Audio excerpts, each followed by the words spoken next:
Salut tout le monde, on se retrouve pour une nouvelle vidéo et sur le jeu The Stanley Parable. Donc je compte faire un let's play sur ce jeu et peut-être je vais faire tous les achievements parce que je sais pas combien il y en a, mais je pense qu'il doit en avoir peut-être beaucoup. Donc on va voir. Alors c'est parti, on y va tout de suite. Allez.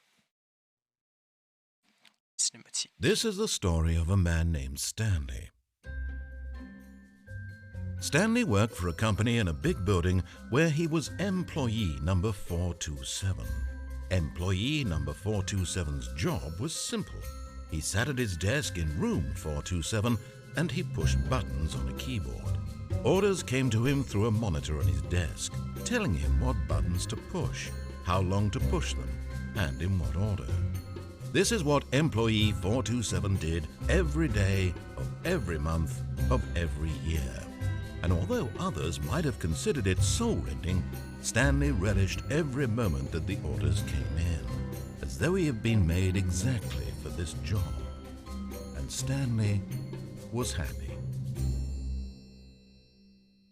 And then one day, something very peculiar happened. Something that would forever change Stanley. Something he would never quite forget. He had been at his desk for nearly an hour when he realized that not one single order had arrived on the monitor for him to follow. No one had showed up to give him instructions, call a meeting, or even say hi. Never in all his years at the company had this happened, this complete isolation. Something was very clearly wrong. Shocked, frozen solid, Stanley found himself unable to move for the longest time. But as he came to his wits and regained his senses, he got up from his desk and stepped out of his office. Bon, alors on est Stanley. Bon, pas le meilleur métier du monde, on fait juste appuyer sur des touches. Quel métier incroyable. Bon. C'est parti. All of his co-workers were gone. What could it mean? Stanley decided to go to the meeting room. Perhaps he had simply missed a memo. Ok, dans la salle de réunion. On peut pas ouvrir les portes. Ça va que c'est drôlement. Peut-être par là. When Stanley came to a set of 2 open doors, he entered the door on his left. Hop, c'est parti, celle de gauche. On sait tout de suite ce qu'on va faire après, on va y aller celle de droite après. Plutôt drôle. Yet there was not a single person here either. Feeling a wave of disbelief, Stanley decided to go up to his boss's office, hoping he might find an answer there.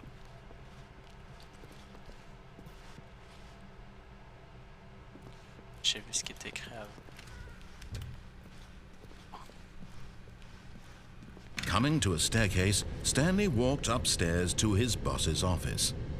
Il marche jusqu'au bureau de son patron. C'est parti.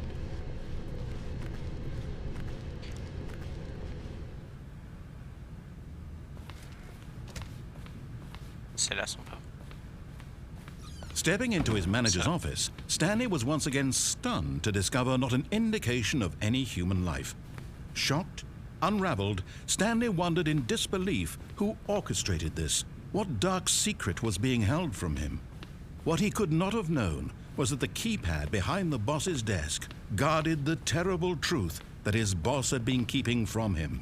And so the boss had assigned it an extra secret PIN number, 2845. But of course, Stanley couldn't possibly have known this. Yet incredibly, by simply pushing random buttons on the keypad, Stanley happened to input the correct code by sheer luck. Amazing. He stepped into the newly opened passageway.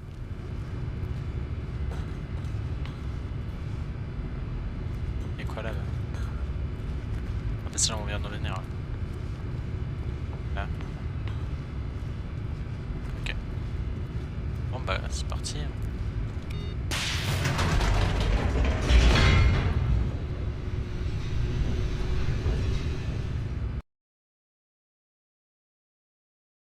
Chargement. Descending deeper into the building, Stanley realized he felt a bit peculiar. It was a stirring of emotion in his chest, as though he felt more free to think for himself, to question the nature of his job. Why did he feel this now, when for years it had never occurred to him? This question would not go unanswered for long.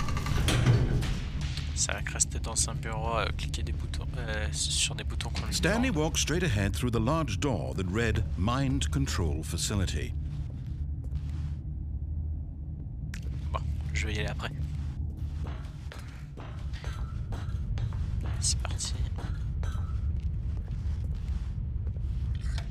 The lights rose on an enormous room packed with television screens. What horrible secret did this place hold? Stanley thought to himself. Did he have the strength to find out?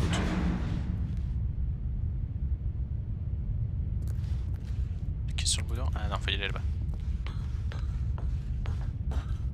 Je pense que si on tombe, la chute doit être un peu violente, je pense. Oh. Now the monitors jumped to life, their true nature revealed. Each bore the number of an employee in the building, Stanley's co-workers. The lives of so many individuals reduced to images on a screen, and Stanley, one of them, eternally monitored in this place where freedom meant nothing. Ok. C'est un peu glauque de regarder les gens comme ça. This mind control facility, it was too horrible to believe. It couldn't be true. Had Stanley really been under someone's control all this time? Was this the only reason he was happy with his boring job? That his emotions had been manipulated to accept it blindly? No, he refused to believe it. He couldn't accept it. His own life in someone else's control? Never! It was unthinkable. Wasn't it? Was it even possible? Had he truly spent his entire life utterly blind to the world? But here was the proof. The heart of the operation. Controls labeled with emotions. Happy, or sad, or content. Walking, eating, working. All of it monitored and commanded from this very place. And as the cold reality of his past began to sink in, Stanley decided that this machinery would never again exert its terrible power over another human life, for he would dismantle the controls once and for all. Il semble qu'il faut y aller là. C'est du power. Je crois qu'il y aura un truc à faire après. Ici.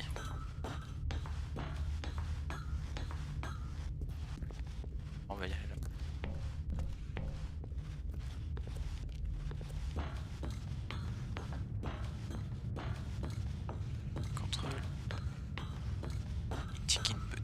And when at last he found the source of the room's power, he knew it was his duty, his obligation, to put an end to this horrible place and to everything it stood for.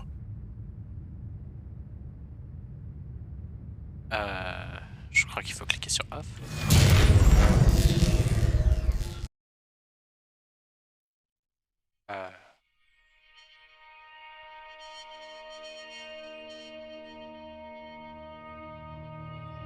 Blackness and a rising chill of uncertainty. Was it over? Yes! He had won! He had defeated the machine! Unshackled himself from someone else's command. Freedom was mere moments away. And yet, even as the immense door slowly opened, Stanley reflected on how many puzzles still lay unsolved. Where had his co-workers gone? How had he been freed from the machine's grasp? What other mysteries did this strange building hold? But as sunlight streamed into the chamber, he realized none of this mattered to him, for it was not knowledge or even power that he had been seeking, but happiness.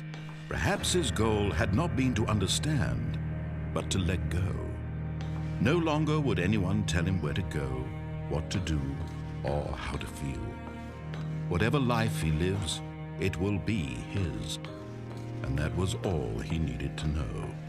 It was perhaps the only thing worth knowing. Stanley stepped through the open door.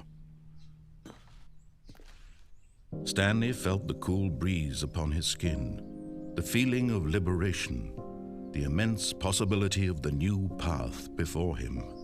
This was exactly the way, right now, that things were meant to happen. And Stanley was happy. Et c'est bon. Je pense qu'on a fait la fin normale. Mettre le jeu. Ok. On a fait la fin normale. Maintenant, on est à nouveau là. Et maintenant, bah, on va se retrouver au même endroit juste avant. Mais on va cliquer sur le bouton on. Alors, c'est bon, on est de retour. Maintenant, on va cliquer sur le bouton off pour tout arrêter. On va s'amuser à cliquer sur le bouton on. Oh, Stanley, you didn't just activate the controls, did you? After they kept you enslaved all these years, you go and you try to take control of the machine for yourself. Is that what you wanted? Control? Oh, Stanley, I applaud your effort, I really do. But you need to understand, there's only so much that machine can do. You were supposed to let it go, turn the controls off, and leave. If you want to throw my story off track, you're going to have to do much better than that. I'm afraid you don't have nearly the power you think you do. For example, and I believe you'll find this pertinent, Stanley suddenly realized he had just initiated the network's emergency detonation system. In the event that this machine is activated without proper DNA identification, nuclear detonators are said to explode, eliminating the entire complex. How long until detonation then? C'est violent. Let's say 2 minutes. Ah, now this is making things a little more fun, isn't it, Stanley? It's your time to shine. You are the star. It's your story now. Shape it to your heart's desires. Oh, this is much better than what I had in mind. What a shame we have so little time left to enjoy it. Mere moments until the bomb goes off. But what precious moments each one of them is. More time to talk about you, about me, where we're going, what all this means. I barely know where to start. What's that? You'd like to know where your co-workers are? A moment of solace before you're obliterated? All right, I'm in a good mood. You're gonna die anyway. I'll tell you exactly what happened to them. I erased them. I turned off the machine. I set you free. Of course, that was merely in this instance of the story. Sometimes when I tell it, I simply let you sit there in your office forever, pushing buttons endlessly and then dying alone. Other times, I let the office sink into the ground, swallowing everyone inside, or I let it burn to a crisp. I have to say this, though, this version of events has been rather amusing. Watching you try to make sense of everything and take back the control wrested away from you, it's quite rich. I almost hate to see it go. But I'm sure whatever I come up with on the next go-around will be even better. My goodness, only 34 seconds left. But I'm enjoying this so much. You know what? To hell with it. I'm going to put some extra time on the clock. Why not? These are precious additional seconds, Stanley. Time doesn't grow on trees. Oh dear me, what's the matter, Stanley? Is it that you have no idea where you're going or what you're supposed to be doing right now? Or did you just assume when you saw that timer that something in this room was capable of turning it off? I mean, look at you. Running from button to button, screen to screen, clicking on every little thing in this room. These numbered buttons, no, these colored ones. Or maybe this big red button, or this door. Everything, anything, something here will save me. Why would you think that, Stanley? That this video game can be beaten? Won? Solved? Do you have any idea what your purpose in this place is? Stanley, you're in for quite a disappointment. But here's a spoiler for you. That timer isn't a catalyst to keep the action moving along. It's just seconds ticking away to your death. You're only still playing instead of watching a cutscene because I want to watch you for every moment that you're powerless. To see you made humble. This is not a challenge. It's a tragedy. You wanted to control this world, that's fine. but I'm going to destroy it first, so you can't. Take a look at the clock, Stanley. That's 30 seconds you have left to struggle. 30 seconds until a big boom and then nothing. No ending here, just you being blown to pieces. Will you cling desperately to your frail life, or will you let it go peacefully? Another choice. Make it count. Or don't. It's all the same to me, all a part of the joke. And believe me, I will be laughing at every second of your inevitable life from the moment we fade in until the moment I say happily ever up. Oh bah c'est bon, on est mort. Bon bah on va retourner dans la même salle et cette fois-ci on va essayer de le battre avant d'exploser. Allez, c'est parti. Bon alors on se retrouve toujours ici alors. Parce qu'en fait j'ai pas réussi à arrêter la bombe. Je pense que je vais essayer de faire ça une prochaine fois. Mais là, ce qu'on va faire, c'est qu'on va y aller devant l'endroit où il y avait escape. En fait, je me suis dit, au lieu d'aller directement à l'endroit où il faut donc au escape, je pense qu'on va descendre les escaliers.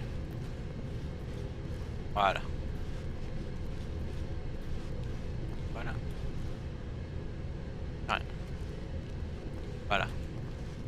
But Stanley just couldn't do it. He considered the possibility of facing his boss, admitting he had left his post during work hours. He might be fired for that. And in such a competitive economy, why had he taken that risk? All because he believed everyone had vanished? His boss would think he was crazy. And then something occurred to Stanley. Maybe, he thought to himself, maybe I am crazy. All of my co-workers blinking mysteriously out of existence in a single moment for no reason at all? None of it made any logical sense. And as Stanley pondered this, he began to make other strange observations. For example, why couldn't he see his feet when he looked down? Why did doors close automatically behind him wherever he went? And for that matter, these rooms were starting to look pretty familiar. Were they simply repeating? No, Stanley said to himself, this is all too strange. This can't be real. And at last, he came to the conclusion that had been on the tip of his tongue. He just hadn't found the words for it. I'm dreaming, he yelled. This is all a dream. Oh, what a relief Stanley felt to have finally found an answer, an explanation. His co-workers weren't actually gone. He wasn't going to lose his job. He wasn't crazy after all. And he thought to himself, I suppose I'll wake up soon. I'll have to go back to my boring real-life job pushing buttons. I may as well enjoy this while I'm still lucid. So, he imagined himself flying and began to gently float above the ground. Then he imagined himself soaring through space on a magical starfield, and it too appeared. It was so much fun, and Stanley marveled that he had still not woken up. How was he remaining so lucid? And then perhaps the strangest question of them all entered Stanley's head. One he was amazed he hadn't asked himself sooner. Why is there a voice in my head dictating everything that I'm doing and thinking? Now the voice was describing itself being considered by Stanley, who found it particularly strange. I'm dreaming about a voice describing me, thinking about how it's describing my thoughts, he thought. And while he thought it all very odd and wondered if this voice spoke to all people in their dreams, the truth was that, of course, this was not a dream. How could it be? Was Stanley simply deceiving himself, believing that if he's asleep he doesn't have to take responsibility for himself? Stanley is as awake right now as he's ever been in his life. Now, hearing the voice speak these words was quite a shock to Stanley. After all, he knew for certain, beyond a doubt, that this was in fact a dream. Did the voice not see him float and make the magical stars just a moment ago? How else would the voice explain all that? This voice was a part of himself too. Surely, if he could just... He would prove it. He would prove that he was in control, that this was a dream. So he closed his eyes gently, and he invited himself to wake up. He felt the cool weight of the blanket on his skin, the press of the mattress on his back, the fresh air of the world outside this one. Let me wake up, he thought to himself. I'm through with this dream. I wish it to be over. Let me go back to my job. Let me continue pushing the buttons. Please, it's all I want. I want my apartment, and my wife, and my job. All I want is my life exactly the way it's always been. My life is normal. I am normal. Everything will be fine. Normal. I am okay. Peut-être pas la même signification. Stanley began screaming. Please, someone, wake me up. My name is Stanley. I have a boss. I have an office. I am real. Please, just someone tell me I am real. I must be real. I must be. Can anyone hear my voice? Who am I? Who am I? And everything went black. D'accord. This is the story of a woman named Mariella. Oh, bah on fait une autre Mariella histoire. woke up on a day like any other. She arose, got dressed, gathered her belongings, and walked to her place of work. But on this particular day, her walk was interrupted by the body of a man who had stumbled through town talking and screaming to himself, and then collapsed dead on the sidewalk. And although she would soon turn to go call for an ambulance, for just a few brief moments she considered the strange man. He was obviously crazy, this much she knew. Everyone knows what crazy people look like. And in that moment, she thought to herself how lucky she was to be normal. I am sane. I am in control of my mind. I know what is real and what isn't. It was comforting to think this, and in a certain way, seeing this man made her feel better. But then she remembered the meeting she had scheduled for that day, the very important people whose impressions of her would affect her career, and by extension, the rest of her life. She had no time for this, so it was only a moment that she stood there, staring down at the body. And then she turned and ran. Tout ça juste parce qu'on n'est pas monté les escaliers. On n'a pas monté les escaliers. Bon bah, c'est parti alors. Hein. Maintenant, on va faire Wait, autre chose. Stanley thought to himself. Am I sure that the orders stopped coming in?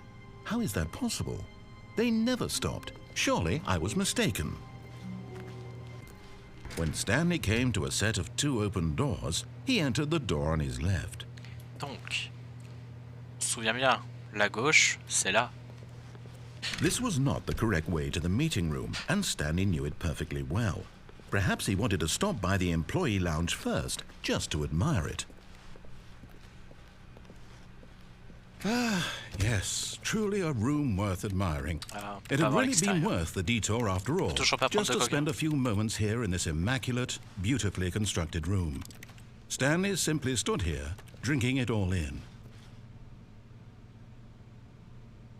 Voilà, on a assez respiré. But eager to get back to business, Stanley took the first open door on his left. C'est parti, on va suivre la porte de gauche. Mais la porte de gauche, c'est celle-là. Stanley was so bad at following directions, it's incredible he wasn't fired years ago. Je trouve qu'à la table, elle est un poil trop grande pour moi. Juste un poil trop grande.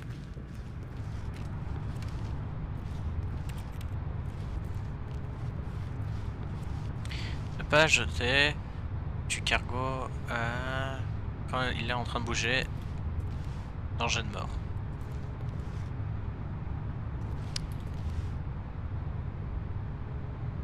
Ah ouais, tu dois payer une amende en plus si tu jettes... Look, Stanley, I think perhaps we've gotten off on the wrong foot here. I'm not your enemy, really, I'm not. Tiens, c'est ouvert là-bas. I realize that investing your trust in someone else can be difficult, but the fact is that the story has been about nothing but you all this time. There's someone you've been neglecting, Stanley. Someone you've forgotten about. Please, stop trying to make every decision by yourself. Now, I'm not asking for me, I'm asking for her. This is it, Stanley. Your chance to redeem yourself, to put your work aside, to let her back into your life. She's been waiting. Elle m'a attendu. Par contre, là, on va dans une salle un peu trop sombre. That's her, Stanley. You need to be the one to do this, Thibaut, mais to reach out to her. If you can truly place your faith in another, then pick up the phone. Eh non.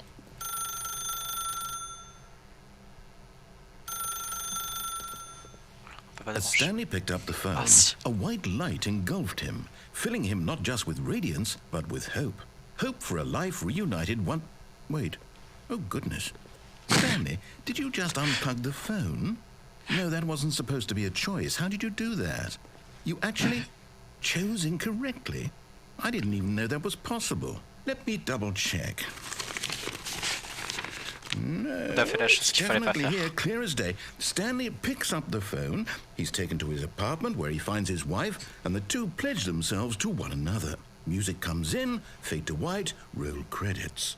Not picking up the phone is actually somehow an incorrect course of action. How is that even possible? None of these decisions were supposed to mean anything. I don't understand. How on earth are you making meaningful choices? What did you... Wait a second. Did I just see... No, that's not possible. I can't believe it. How had I not noticed it sooner? You're not Stanley. You're a real person.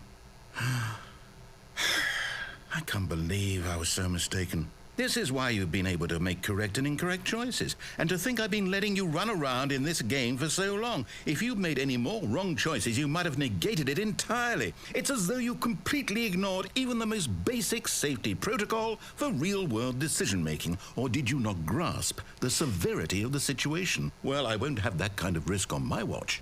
I'm going to stop the game for a moment so we can educate you properly on safe decision-making in the real world. Please observe this helpful instructional video. Oh, un petit film éducatif. Choice. It's the best part of being a real person. Choix. But if used incorrectly, can also be the most dangerous. For example, in this scenario, a hypothetical real person named Stephen has a choice. He could spend years helping improve the quality of life for citizens of impoverished third world nations. Or he could systematically set fire to every orphan living in a 30-kilometer radius of his house. Which choice would you make? Remember that unlike here, the real world makes sense, and at no time should you make a choice that does not conform to rational logic. If you find yourself speaking with a person who does not make sense, in all likelihood, that person is not real. Allow the person to finish their thought, then provide an excuse why you cannot continue talking. Turn to a partner and practice saying, "My goodness, is it 4:30? I'm supposed to be having a back, sack, and crack." Bon, désolé, j'ai pas pu traduire parce que bon, je ne suis pas très Excellent. Making choices on a regular basis is the best part to a healthy decision-making process. Most medical professionals recommend making at least 8 choices per day. Do you make more than 8? Less? And finally, if you begin to wonder if your choices are actually meaningful and whether you'll ever make a significant contribution to the world, just remember that in the vast infiniteness of space, your thoughts and problems are materially insignificant, and the feeling should subside. At this time, your instructor will guide you in an exercise to test and reinforce the material covered in this video. On va faire un petit examen. Ah, welcome back. You may have noticed that this room has begun to deteriorate as a result of narrative contradiction. But not to worry. Now that you're properly informed on good decision-making, we're going to revisit a choice you made just a few minutes ago and see what the correct thing to do would have been. This way, please. Ok. Chelou un peu la salle. On peut rien faire avec le téléphone, non. On a déjà assez cassé le jeu. On peut casser toute l'histoire.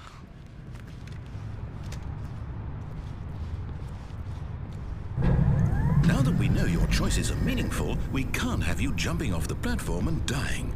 Imagine the main character dying senselessly halfway through the story. That story would make no sense at all. We just need to get you home as soon as possible before the narrative contradiction gets any worse. Unfortunately, it seems this place is not well equipped to deal with reality. C'est bon. nous ramène dans l'histoire. L'histoire de base.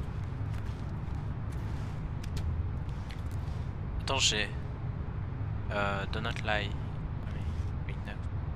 Ah, ne lis pas. Si tu es en train de lire là maintenant, arrête. Quel danger incroyable.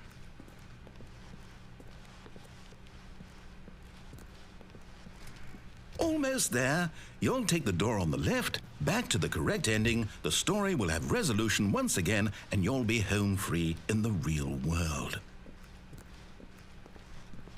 Je vais prendre la porte de gauche. Now remember, all you need to do is behave exactly as Stanley would. That means choosing responsibly and always putting the story first. I'm quite sure you'll be up to the task. Just follow my lead and you'll be fine. All right. When Stanley came to a set of 2 open doors, he entered the door on his left. La gauche, c'est là. No! Why did you do that? Quickly, hurry back in the other direction. Perhaps we're not too late. Ah. Dommage. D'accord. Je retourne.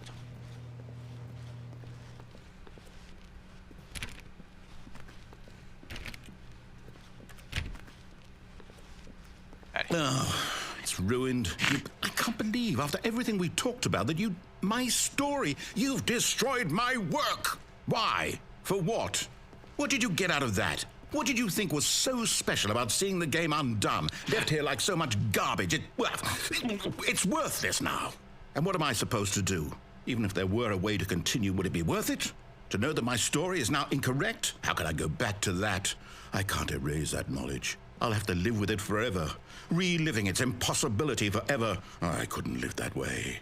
Is it better to shut the game down entirely? To willingly destroy all of my work? I don't know. What's the answer? What do I do? What do I do? What do I... No, I have to. I have to shut the game down. I have to. I have to. Ah, bah il va éteindre le jeu. Ah, bon bah il a éteint le jeu alors.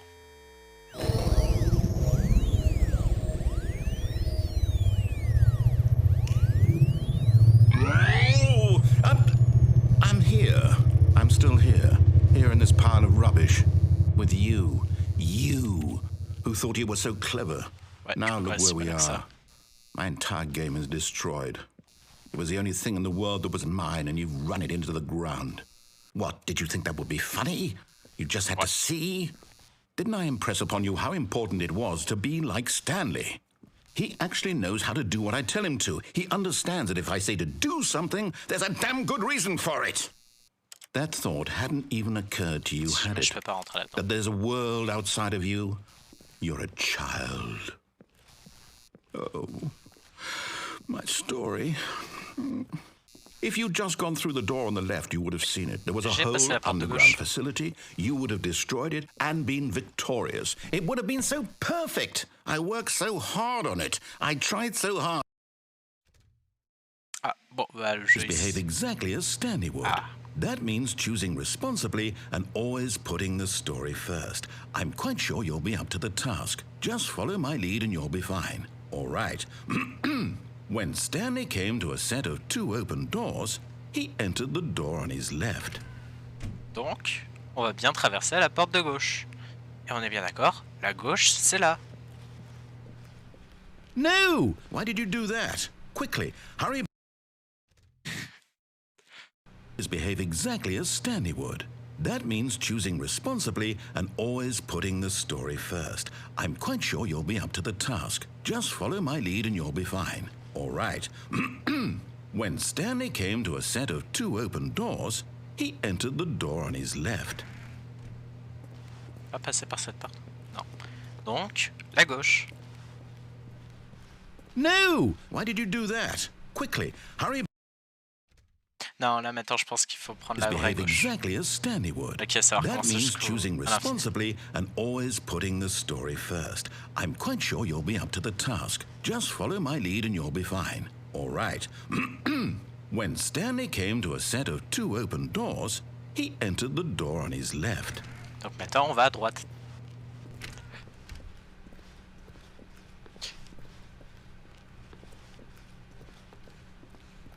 Yet there was not a single person here either. Feeling a wave of disbelief, Stanley decided to go up to his boss's office, hoping he might find an answer. Juste rapidement, tac, rapidement. Extra, save, achievement, oui, activé. Comme ça au moins ça nous affichera les achievements qu'on a fait. There. Coming to a staircase, Stanley walked upstairs to his boss's office. Ah, ils ont tout prévu.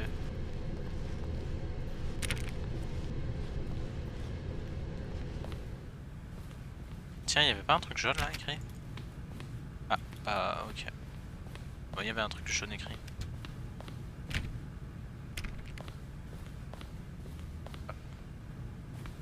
Stepping inside his manager's office, Stanley was once again stunned to discover not an indication of any human life. Shocked, unraveled, Stanley wondered in disbelief who orchestrated this, until he saw the door with a voice receiver next to it. Surely behind this door lay all the answers to his questions. And beyond all probability, he knew the passcode. He had seen it on his boss's computer just last week. Nightshark 115. Was this the code to open the door? Would it still work? There was only one way to find out. Stanley had been trained never to speak up, but now he would draw from within himself the courage to face the unknown. He drew a sharp breath and then spoke the code.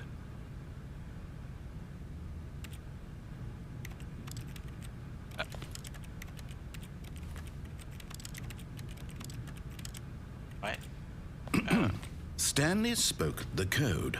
Nightshark 115. He spoke it into the receiver, right there on the wall. Je viens de comprendre. Bah justement, Stanley, il sait pas parler. I'm sorry, is there a problem? You didn't mishear me, did you? Please speak the code into the receiver. Otherwise we can't get on with the story. This is a crucial step. L'histoire va jamais se finir. Okay, fine, you're not gonna do it, but you know what? It's pretty humiliating to bring you this far, only for you to suddenly decide you have better things to do. I asked you for this one single thing, for your respect. The kind of respect Stanley shows for his choices. He knows what it means to take a story seriously. If you didn't want to see what I had to show you, then why did you come here? You had a choice, you know. You could have gone through the door on the right. You could have done whatever the hell you wanted over there. Why did you come this way? Speak. Say something to me. Explain yourself, you coward. Et c'est parti. When Stanley came to a set of two open doors, he entered the door on his left. On ressemble à ça. Stanley? Hello? Are you... Is everything okay? Stanley, please. I need you to make a choice. The end. I need you to walk through the door. Are you listening to me? Merci d'avoir joué à Stanley Parable. Is everything all right? Stanley, this is important. Et un petit crédit. The story needs you. It needs you to make a decision. It cannot exist without you. Do you understand me? Whatever choice you make is just fine. They're both correct. You cannot be wrong here. We can work together. I'll accept whatever you do. I simply need you to take that step forward, please. Choose. Do something. Anything. This is more important than you can ever know. I need this. The story needs it. So, you hear me? Are you there? Are you listening to this? Stanley, are you there? Okay. It's okay, I can wait. You need time to decide. Oh, il peut patienter très longtemps. Très, très longtemps. That is the best choice. That's all right. I'll wait for you to decide what's the right thing to do. Take as much time as you need.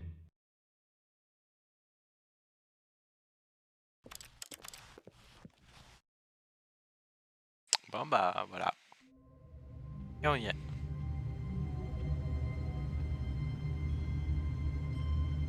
Un téléphone qui sonne. Ouais, on va se laisser là pour aujourd'hui.